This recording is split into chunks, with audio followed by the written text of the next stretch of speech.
সরিয়ে দেওয়া হলো তাজুলকে। আন্তর্জাতিক অপরাধ ট্রাইব্যুনালে নতুন চিফ প্রসিকিউটর হিসেবে আমিনুল ইসলামকে নিয়োগ দিয়েছে সরকার। সোমবার এ সংক্রান্ত প্রজ্ঞাপন জারি করে আইন, বিচার ও সংসদ বিষয়ক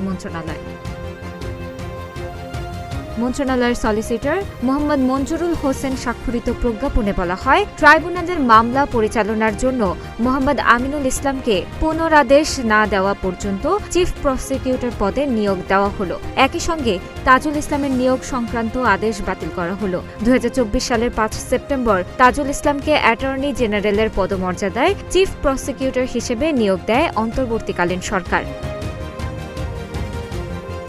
পুনর্গঠিত আন্তর্জাতিক অপরাধ ট্রাইব্যুনালে গত 1.5 বছর দায়িত্ব পালন করেন তাজুল ইসলাম। নির্বাচনের আগ পর্যন্ত তাজুল ইসলামের অধীনে 24 জুলাই-আগস্টে সংঘটিত মানবতা বিরোধী অপরাধের মামলার 24টি আনুষ্ঠানিক অভিযোগ জমা দেয় প্রসিকিউশন।